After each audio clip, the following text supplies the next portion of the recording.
TV 20 news में फटाफट खबरों का सिलसिला जारी है। बने रहिए मेरे साथ। मैं हूं आपके साथ अशोक वर्मा। इस खबर के प्रायोजक हैं ड्रेसलैंड, राहुल नगर, मड़िया, आजमगढ़, जहां आपको मिल रही है सभी ब्रांडेड कपड़ों पर 50% की भारी छूट। ऑफर सीमित समय तक। जल्द आएं, जल्द पाएं। संपर्क करें इन नंबरों पर। इस खबर के प्रायोजक MS आभूषण भंडार एवं MS मार्ट, परशुरामपुर बाजार, आजमगढ़। हमारे यहाँ भारत सरकार द्वारा मान्यता प्राप्त 750, 833, 916 होलमार्क का जेवर ही मिलता है। हमारे यहाँ 50,000 के जेवर पर 1% की छूट दी जाती है। हमारे यहाँ जैन कंपनी की पायल मिलती है और साथ ही साथ BRD इंटर कॉलेज के सामने MS मार्ट, परशुरामपुर बाजार, आजमगढ़ में फैंसी कपड़े से संबंधित सारे सामान उपलब्ध हैं। आपसे निवेदन है कि एक बार सेवा का मौका अवश्य दें। हमारा संपर्क सूत्र है 76074 84 208 और दूसरा संपर्क सूत्र है 7398 02 08 24।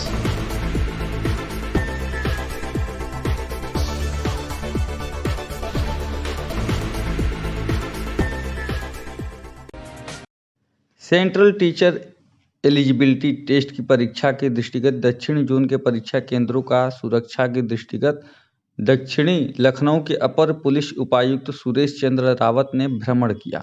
उन्होंने बताया कि सभी परीक्षा केंद्रों पर एक उप निरीक्षक के नेतृत्व में 4 पुलिसकर्मियों की टीम लगाई गई है। समस्त चौराहों पर भी पुलिस बल लगाया गया है ताकि आवागमन में किसी को असुविधा ना हो।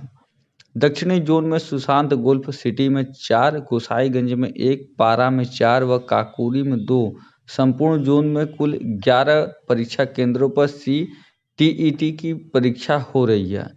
थाना पारा के saint Anthony public school Lucknow में पहुंचकर ड्यूटी में लगे पुलिस बल को ब्रीफ किया गया।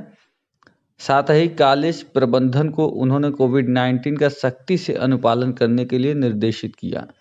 इस दौरान क्या कुछ कहा अपर पुलिस उपायुक्त सुरेश चंद्र रावत ने, आपको सुनाते हैं।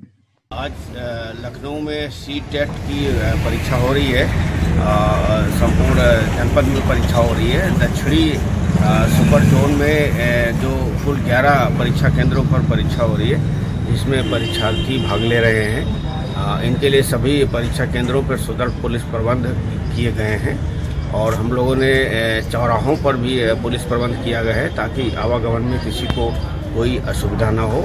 और जो विद्यालय हैं जहां पर परीक्षा है वहां पर उनके पेरेंट्स को पर्याप्त दूरी पर रखा जा रहा है और कोविड-19 का पूरा परीक्षार्थियों को, उनके अभिभावकों को पूरा पालन कराया जा रहा है। खबर महाराजगंज जनपद से है, जहां बिजमनगंज थाना क्षेत्र के दुबौलिया गांव में 29 जनवरी को सरसों के खेत में गला काटकर फेंकी गई लाश की मामले में पुलिस ने खुलासा किया है। बता दें कि 29 जनवरी को बिजमनगंज के दुबौलिया में सरसों के खेत में एक लाश मिली थी, जिसकी शिनाख्त उसी गांव की 30 वर्षीय महिला शशिकला के रूप में हुई थी। पुलिस ने शव को कब्जे में लेकर जांच शुरू की तो पता चला कि मृतका का प्रेम संबंध रिश्ते में भतीजा और उम्र में 10 वर्ष से कम सोनू के साथ काफी दिनों से चल रहा था। लेकिन पति को जब इस बात का शक हुआ तो उसने मृतका शशिकला को कहीं आने जाने पर प्रतिबंध लगा दिया। एक दिन प्रेमी सोनू ने प्रेमिका शशिकला को मिलने के लिए बुलाया, लेकिन उसके पति की नाराजगी का हवाला देकर मिलने से इनकार कर दिया। इसी बात से खार खाए प्रेमी सोनू ने शशिकला को स्वर्ण आभूषण देने के बहाने बुलाकर गड़ासे से गला काटकर हत्या कर फरार हो गया। इस बाबत क्या कुछ कहा SP प्रदीप गुप्ता ने, आपको सुनाते हैं। गया था विवेचना से सोनू और भुलई, जो इसका एक पड़ोसी है और इसका कथित प्रेमी है, उसको गिरफ्तार किया गया और उसके कपड़ों से ब्लड मिला है और जिस हथियार गड़ासे से उसने मारा है वो गड़ासा बरामद कराया है और प्रेम प्रसंग में ये हत्या की जानी उसने स्वीकार की है। उसका लगभग 1-1.5 साल से मृतका के साथ प्रेम संबंध था। इधर उसको ये शक था कि मृतका उसको धोखा देकर किसी अन्य से संबंध बनाए हुए है। इसी आवेश में आके उसने हत्या की है और अभियुक्त ने अपना जुर्म स्वीकार किया है। उसको जेल भेजा जा रहा है।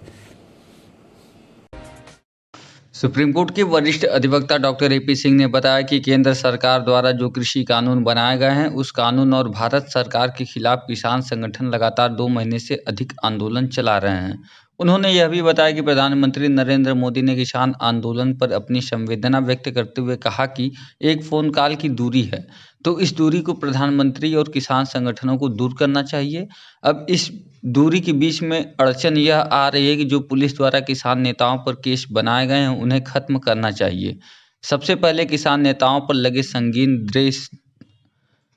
देशद्रोह जैसी घटनाओं को सरकार को हटाना चाहिए। क्या कुछ कहा सुप्रीम कोर्ट के वरिष्ठ अधिवक्ता डॉक्टर एपी सिंह ने, आप भी सुनिए।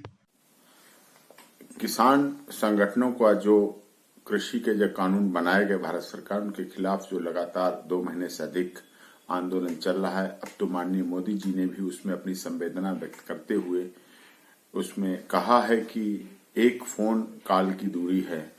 तो अब इस दूरी को माननीय प्रधानमंत्री जी को भी और किसान संगठनों को भी दूर करना चाहिए।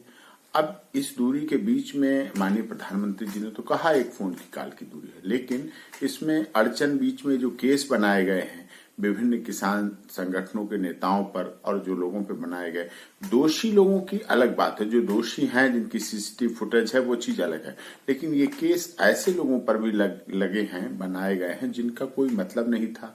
लाल किला घटना से भी नहीं मतलब था, ITO की घटना से भी नहीं मतलब था, जो अलग थे, दूर थे, अपने आंदोलन अपने धरना प्रदर्शन स्थल पर थे, जो वहां थे भी नहीं। और इन चीजों की जांच होके तो सबसे पहली बात ये भी आनी चाहिए, यदि कोई भी वार्ता भारत सरकार और किसान संगठनों के बीच में होती है तो कि जो किसान संगठन के नेताओं पर जो वार्ता में शामिल होते थे उन पर देशद्रोह जैसी संगीन धाराओं के केस लगाए गए हैं। तो ये भी एक सवाल पैदा होता, क्या देशद्रोहियों के साथ 12 दौर की वार्ता हुई? नहीं, बिल्कुल नहीं। तो क्या अब देशद्रोही है? नहीं, अब भी नहीं।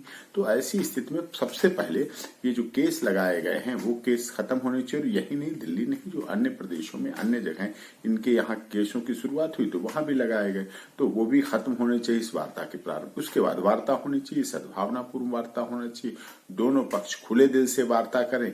और उसके बाद, क्योंकि जो बीच में भ्रांतियां पैदा की गई थी कि कुछ किसान संगठन अलग हैं, वो नहीं है, तो किसान संगठन सभी एक हैं।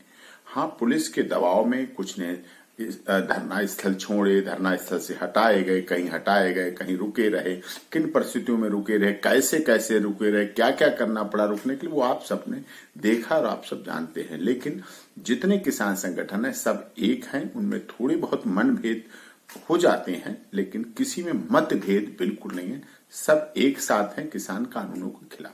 तो ऐसी स्थिति में भारत सरकार को भी और किसान संगठन को भी खुले दिल से ये वार्ता करनी चाहिए। शांतिपूर्वक धरना प्रदर्शन यदि चल रहा है जैसा अब चल रहा है, बीच में उस दिन हुई जो असामाजिक तत्व थे वो एक अलग चीज थी, लेकिन जो शांतिपूर्वक धरना प्रदर्शन चल रहा है वो चल रहा है और वार्ता होनी चाहिए और वार्ता का अच्छा अवसर है और ये चीज आनी चाहिए, जिससे कि बीच का जो चल रहा है दोनों पक्षों में और देश पूरा देख रहा है, विदेशों में भी बात पहुंची 26 जनवरी गणतंत्र दिवस की बात, वो ऐसा ना हो। वो दुखद रहा, लेकिन इस बात से सभी दुख व्यक्त कर रहे हैं, लाल किला की घटना हो चाहे, क्योंकि पुलिस अधिकारियों की चोट लगी वो भी अपने हैं, वो भी तो हमारे इन्हीं किसानों के बेटे हैं जवान, तो वो भी अपने हैं, वो भी गैर नहीं, और जो किसानों की मौत हुई वो भी गैर नहीं, सब अपने हैं। तो ऐसी स्थिति में ये स्थिति नहीं बननी चाहिए, यही प्रयास करना चाहिए।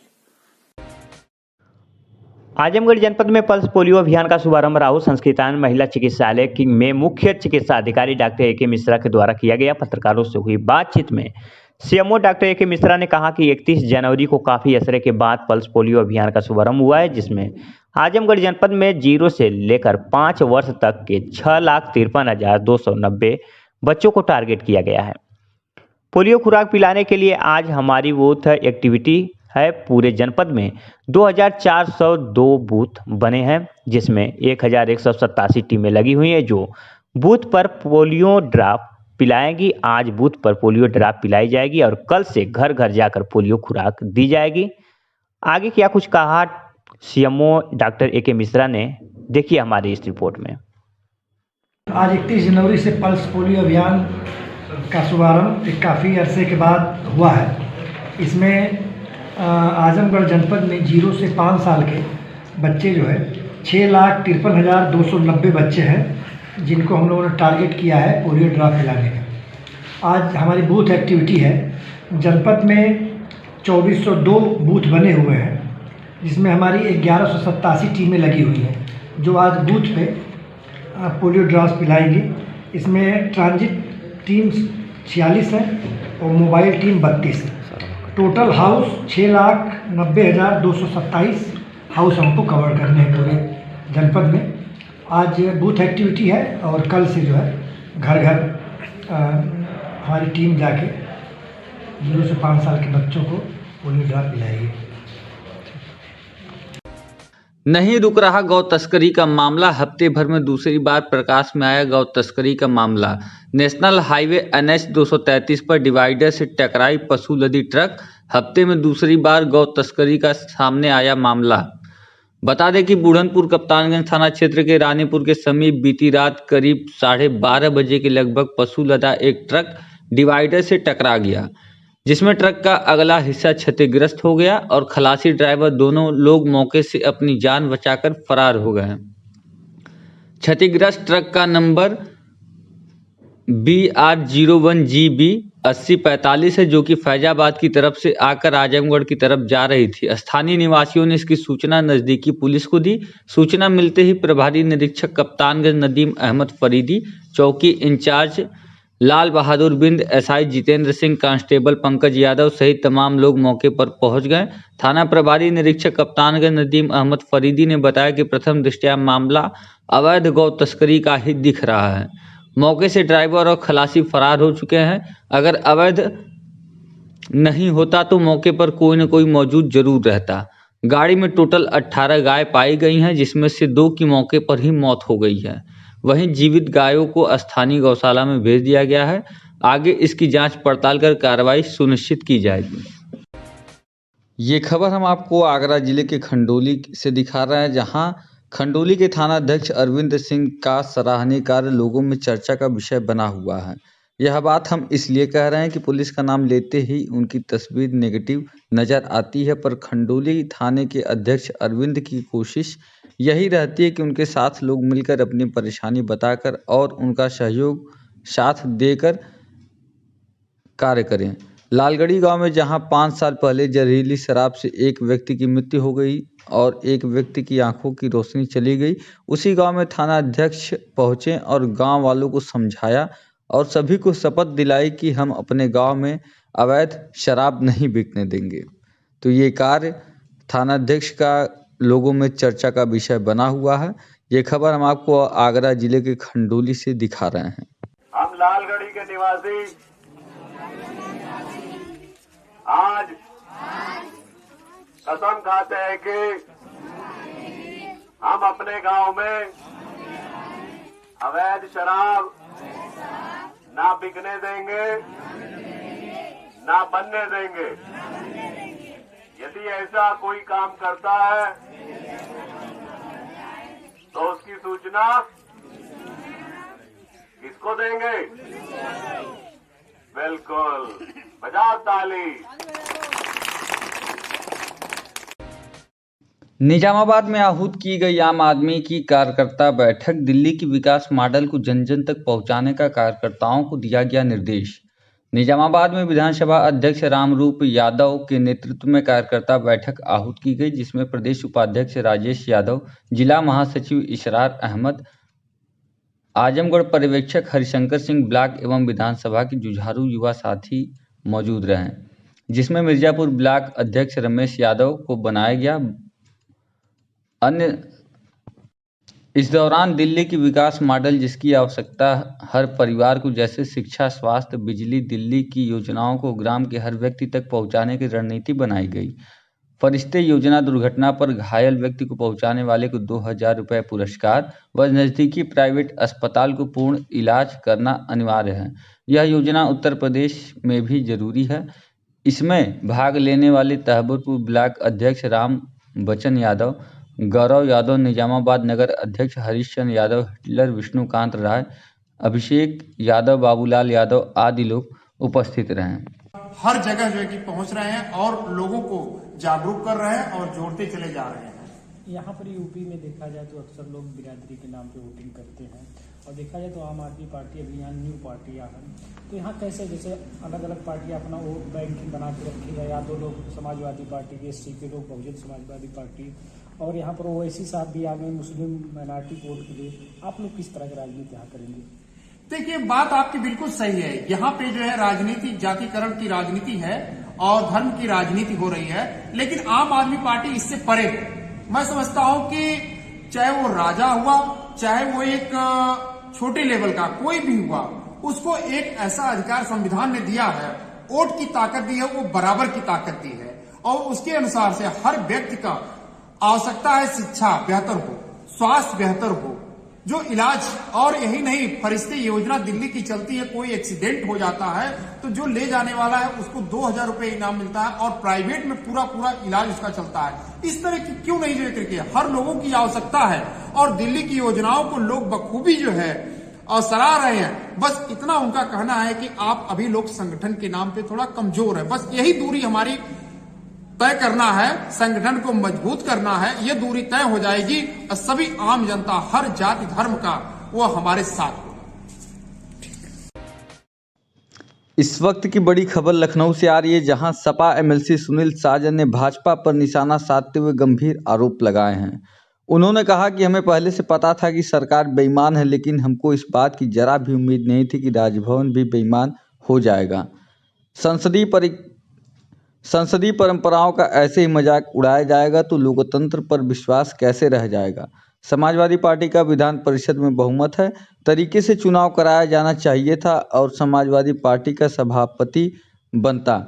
सरकार ने एक बार फिर लोकतंत्र का गला घोटते हुए संवैधानिक मर्यादाओं को तार-तार कर दिया है।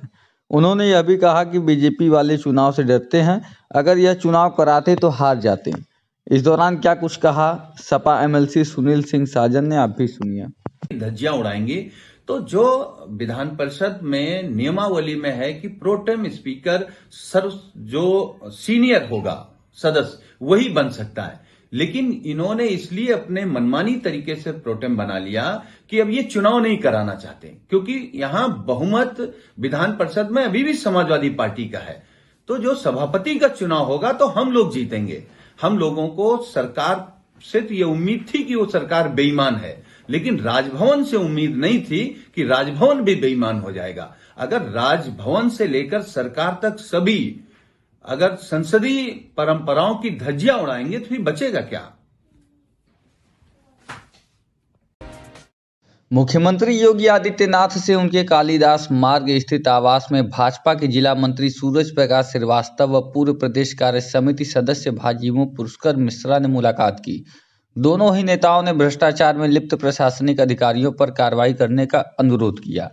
जिला महामंत्री ने बताया कि मुख्यमंत्री से मिलकर मंडलीय स्टेडियम, खेल छात्रावास, जिम्नेजियम हॉल, बॉक्सिंग रिंग स्वीकृत करने और लालगंज लोकसभा क्षेत्र में अत्याधुनिक सुविधाओं के साथ स्पोर्ट्स स्टेडियम का निर्माण स्वीकृत करने सहित कई अन्य विकास की योजनाओं का पत्रक दिया गया है। उन्होंने कहा कि मुख्यमंत्री जिले के विकास पर खुद नजर रखे हुए हैं। उन्होंने शीघ्र उचित कदम उठाने का भरोसा दिया है। विकास संबंधी पत्रक में शहर के मध्य स्थित पुरानी जेल की जमीन पर मल्टी स्टोरी पार्किंग, अत्याधुनिक सुविधाओं के साथ मिनी मार्केट स्वीकृत करना, विश्वविद्यालय के कार्य को शीघ्र पुनरारंभ करना, भ्रष्टाचार में लिप्त जिले के प्रशासनिक अधिकारियों पर कार्रवाई, आजमगढ़ से लखनऊ, वाराणसी, प्रयागराज, जौनपुर सहित अन्य शहरों को जाने वाली बसों की संख्या बढ़ाने, तहबरपुर में बस स्टैंड स्वीकृत कर वहां से लखनऊ, प्रयागराज व वाराणसी के लिए 2-2 AC बसें, मिर्जापुर ब्लॉक में फूलपुर जाने वाली सड़क के चौड़ीकरण सहित जिले की कई सड़कों के चौड़ीकरण व मरम्मत, मंडलीय जिला अस्पताल व महिला अस्पताल की व्यवस्थाओं में सुधार व डॉक्टरों की नियुक्ति शामिल है। इसके अलावा अतरौलिया स्थित बहिरा देव बाबा के प्रथम देवस्थान के सुंदरीकरण व वृद्धाश्रम बनवाने और अतरौलिया स्थित 100 शैय्या बेड का अस्पताल में स्वास्थ्य व्यवस्था को बेहतर बनाने के लिए डॉक्टरों की नियुक्ति करना शामिल है। खबर आजमगढ़ के सगड़ी तहसील के महाराजगंज ब्लॉक से है, जहां रूपनपुर गांव में सरकारी खड़ंजा पर एक परिवार द्वारा पिलर का निर्माण कर कब्जा कर लिया गया है, जिससे आने जाने वालों को दिक्कतों का सामना करना पड़ रहा है। इसको लेकर गांव के कुछ लोगों ने तहसील में शिकायत की, जिस पर कई बार राजस्व टीम द्वारा अतिक्रमणियों को अतिक्रमण हटाने के लिए कहा गया, परंतु राजस्व टीम द्वारा बार बार कहे जाने और रिपोर्ट देने के बावजूद अतिक्रमणकारी अपना अतिक्रमण नहीं हटा रहे हैं। इस पर नायब तहसीलदार सगड़ी विनय प्रभाकर ने मौके का निरीक्षण कर अतिक्रमणियों को 7 दिन के अंदर अतिक्रमण हटाने का निर्देश दिया। उन्होंने कहा कि अतिक्रमणी अपना अतिक्रमण हटा लें। यदि उनके द्वारा अतिक्रमण नहीं हटाया गया तो राजस्व टीम 7 दिन के बाद अतिक्रमण हटाते हुए अतिक्रमण में हटाने में हुई खर्च की वसूली भी उक्त लोगों से की जाएगी। महाराजगंज से ब्यूरो प्रमुख राजनारायण मिश्रा की रिपोर्ट। इस खबर के प्रायोजक MS आभूषण भंडार एवं MS मार्ट परशुरामपुर बाजार आजमगढ़। हमारे यहाँ भारत सरकार द्वारा मान्यता प्राप्त 750, 833, 916 हॉलमार्क का जेवर ही मिलता है। हमारे यहाँ 50,000 के जेवर पर 1% की छूट दी जाती है। हमारे यहाँ जैन कंपनी की पायल मिलती है और साथ ही साथ BRD इंटर कॉलेज के सामने MS मार्ट परशुरामपुर बाजार आजमगढ़ में फैंसी कपड़े से संबंधित सारे सामान उपलब्ध हैं। आपसे निवेदन है कि एक बार सेवा का मौका अवश्य दें। हमारा संपर्क सूत्र है 76 074 84 208 और दूसरा संपर्क सूत्र है 73 98 02 08 24।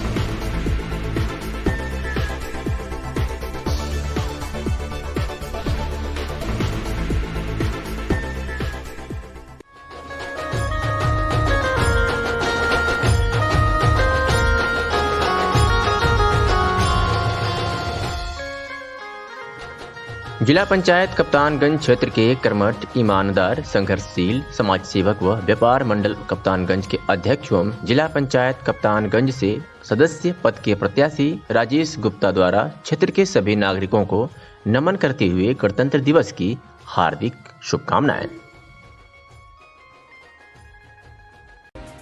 मुख्यमंत्री योगी आदित्यनाथ ने रविवार को प्रदेश में सघन पल्स पोलियो अभियान का आगाज किया है। इस अभियान के तहत आज से प्रदेश में 3 करोड़ से भी अधिक बच्चों को पोलियो ड्रॉप पिलाई जाएगी। इस बड़े अभियान के लिए प्रदेश में 1,10,000 बूथ बनाए गए हैं, जहां पर 69,000 टीम इस अभियान को मिशन के तहत आगे बढ़ाएगी। बता दें कि मुख्यमंत्री योगी आदित्यनाथ ने राजधानी के अवंतीबाई लोधी अस्पताल में बच्चों को पोलियो ड्रॉप पिलाकर इसका शुभारंभ किया है। मुख्यमंत्री ने डफरेन अस्पताल में बच्चों को पोलियो की खुराक पिलाई है। इसके बाद प्रदेश के सभी जनपदों में पल्स पोलियो अभियान की शुरुआत की गई है। प्रदेश में नवजात से लेकर 5 वर्ष तक के सभी बच्चों को सुरक्षा की डोज से कवर किया जाएगा। ऐसे में करीब 3 करोड़ 40 लाख बच्चे राज्य भर में हैं। इन बच्चों को दवा पिलाने के लिए 1,10,000 पोलियो बूथ बनाए गए हैं। वहीं अगले हेल्थ टीम घर घर जाकर पोलियो ड्रॉप पिलाएगी और डोर टू डोर अभियान के लिए 69,000 टीम का गठन किया गया। वहीं 3,30,000 वैक्सीनेटर, 23,000 सुपरवाइजर्स, 6,500 ट्रांजिट टीम व 1,700 मोबाइल टीमों का गठन किया गया है। कार्यक्रम में मुख्य कानून मंत्री ब्रजेश पाठक, चिकित्सा एवं स्वास्थ्य महानिदेशक doctor DS Negi, CMO doctor Sanjay Bhatnagar, district immunization officer doctor AK Singh समेत आदि मौजूद रहे। इसमें अपने प्रदेश में 3.4 करोड़ बच्चों को पोलियो की दवा पिलाई जाएगी। आज पूरे प्रदेश में बूथ लगे हुए हैं। बूथों पर सभी बच्चों को दवाएं पिलाई जाती है, दवा पिलाई जाती है। जो लोग भी बूथ पर आते हैं और आज सुख समृद्धि की कामना संग पूजे गए गणेश। जनपद में हाड़ कपा देने वाली ठंड के बाद भी गणेश चतुर्थी को लेकर शहर के लालडिग्गी बांध के किनारे स्थित प्राचीन बड़ा गणेश मंदिर में श्रद्धालुओं के उत्साह में कहीं कोई कमी नहीं देखने को मिली। सुख समृद्धि की कामना संग गणपति को पूजने के लिए आस्था का उफान देखने को मिला।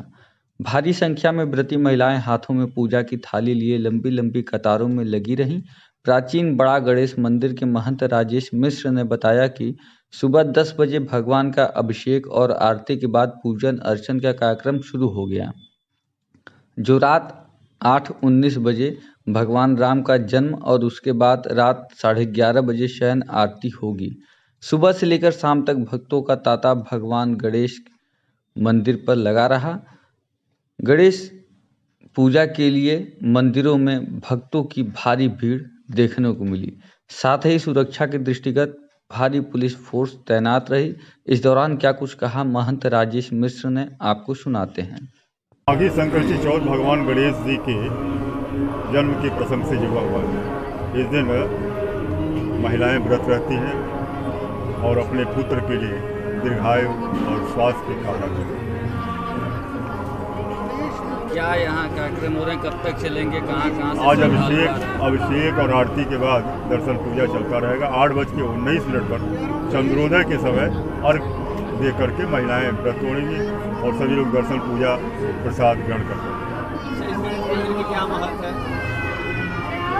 किस मामले? मंदिर के महत्व के बारे में बताइए। मंदिर होता है, महत्व क्या उसका? सब मंदिर बराबर, विशेष है जनपद, कोई विशेष नहीं। जैसे और मंदिर है वैसे ये भी मंदिर है। सिधारी थाना क्षेत्र के मऊ बाईपास पर बीती रात करीब 12 बजे एक अनियंत्रित ट्रक मकान में घुस गया। ट्रक की चपेट में आने से पूरा मकान धराशायी हो गया है। करीब 4 कमरों के मकान की सारी दीवारें टूट गई हैं। वह पूरी तरह खंडहर में तब्दील हो गया है, जिसकी मरम्मत भी नहीं की जा सकती। गनीमत रहे कि उसमें सो रहे परिवार के 2 सदस्य, जिनमें एक लड़की जो कुछ देर के लिए बाहर निकली थी और एक लड़का उस समय घर पर नहीं था, तभी अनियंत्रित ट्रक मकान में टक्कर मारते हुए घुस गई। अगर तनिक भी देरी होती तो उक्त दोनों भी ट्रक की चपेट में आ जाते हैं। बता दें कि सिधारी निवासी मातवर गौड़ पुत्र रामलखन ने सिधारी मऊ बाईपास पर करीब 4 साल पहले मकान बनवाया था। बीती रात करीब 12 बजे एक अनियंत्रित ट्रक, जिसका नंबर है UP 50 BT 3939, मकान में टक्कर मारते हुए घुस गई, जिससे पूरा मकान तबाह हो गया है। ट्रक चालक घटना होने के बाद मौके से फरार हो गया है। परिजनों ने बताया कि अब उनके पास रहने को कोई मकान नहीं रह गया है।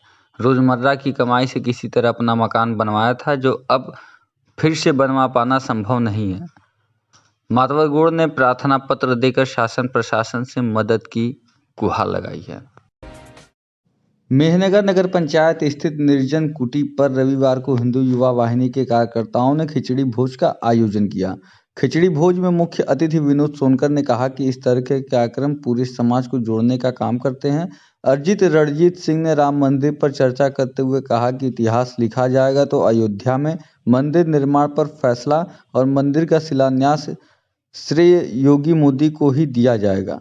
केंद्र व प्रदेश में भाजपा सरकार रहने के कारण ही आज अयोध्या, काशी, प्रयागराज का विकास हो रहा है। मोहन गुप्ता ने कहा कि 500 वर्षों का जो संकल्प और सपना था, वह प्रधानमंत्री नरेंद्र मोदी व मुख्यमंत्री योगी आदित्यनाथ की सरकार में साकार होने जा रहा है। कार्यक्रम की अध्यक्षता संजय सिंह व संचालन बलवंत सिंह ने किया। इस मौके पर कृष्ण विहारी, सुनील सिंह, पप्पू चतुर्वेदी, जयनारायण शर्मा, अमित सिंह, अनुराग पांडे आदि लोग मौजूद रहे।